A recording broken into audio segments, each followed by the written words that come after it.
ദൈവത്തിന് മഹത്വം. നമ്മുടെ പ്രതിദിന ആഹാരം ജനുവരി 31. അനുഗ്രഹങ്ങളെ നിലനിർത്തുന്നവൻ. നിന്റെ ദൈവമായ യഹോവയെ നീ ഓർക്കണം. ആവർത്തന പുസ്തകം 8-ാം അധ്യായം 18-ാം വാക്യം. അമേരിക്കയിലെ ബോസ്റ്റണിൽ 1919 ജനുവരി 15 അസംസ്കൃത പഞ്ചസാര സിറപ്പ് സൂക്ഷിക്കുന്ന ഒരു വലിയ ടാങ്ക് പൊട്ടിത്തെറിച്ചു. 75 ലക്ഷം ലിറ്റർ അസംസ്കൃത പഞ്ചസാര സിറപ്പ് 15 അടി ഉയരത്തിൽ 30 മൈലിലധികം വേഗതയിൽ റെയിൽ കാറുകളെയും കെട്ടിടങ്ങളെയും ആളുകളെയും മൃഗങ്ങളെയും തൂത്തുവാരിക്കൊണ്ട് തെരുവിലൂടെ പാഞ്ഞു. അസംസ്കൃത പഞ്ചസാര സിറപ്പ് നിരുപദ്രവകാരി ആയി തോന്നിയേക്കാം, എന്നാൽ അന്ന് അത് മാരകമായിരുന്നു.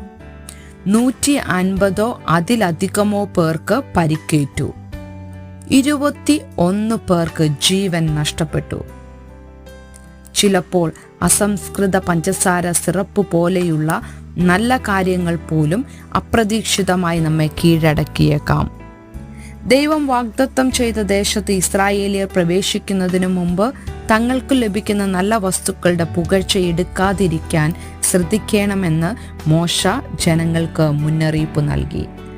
നീ ഭക്ഷിച്ച് തൃപ്തി പ്രാപിച്ച് നല്ല വീടുകൾ പണിത് അവയിൽ പാർക്കുമ്പോഴും നിന്റെ ആടുമാടുകൾ പെരുകി നിനക്ക് വെള്ളിയും പൊന്നുമേറി നിനക്കുള്ളതൊക്കെയും വർദ്ധിക്കുമ്പോഴും നിന്റെ ഹൃദയം നിഗളിക്കാതിരിപ്പാനും നിന്നെ അടിമ വീടായ മിസ്രൈമിൽ നിന്ന് പുറപ്പെടുവിക്കുകയും ചെയ്ത ദൈവത്തെ മറക്കരുത്. ഈ സമ്പത്ത് അവരുടെ സ്വന്തം ശക്തിയിലോ കഴിവിലോ ആരോപിക്കരുത്. പകരം മോശ പറഞ്ഞു, നിന്റെ ദൈവമായ യഹോവയെ നീ ഓർക്കണം. നിന്റെ പിതാക്കന്മാരോട് സത്യം ചെയ്ത തന്റെ നിയമം ഇന്നുള്ളതുപോലെ ഉറപ്പിക്കേണ്ടതിന് അവനല്ലോ നിനക്ക് സമ്പത്തുണ്ടാകുവാൻ ശക്തി തരുന്നത്. എല്ലാ നല്ല കാര്യങ്ങളും ശാരീരിക ആരോഗ്യവും ഉപജീവനത്തിന് ആവശ്യമായ കഴിവുകളും ഉൾപ്പെടെ നമ്മുടെ സ്നേഹവാനായ ദൈവത്തിൻ്റെ കയ്യിൽ നിന്നുള്ള അനുഗ്രഹങ്ങളാണ്. നമ്മൾ കഠിനാധ്വാനം ചെയ്താലും നമ്മെ താങ്ങി നിർത്തുന്നത് ദൈവമാണ്. ഓ, നമ്മോടുള്ള ദൈവത്തിൻ്റെ ദയയെ പ്രതി നാം ദൈവത്തെ നന്ദിപൂർവം സ്തുതിക്കേണ്ടതിന് നമ്മുടെ അനുഗ്രഹങ്ങളെ തുറന്ന കൈകളിൽ പിടിക്കുക. ചിന്തിക്കുക, ദൈവത്തിൽ നിന്നുള്ള എന്ത് ദയകൾക്കാണ് ഇന്ന് നിങ്ങൾ നന്ദി പറയുന്നത്?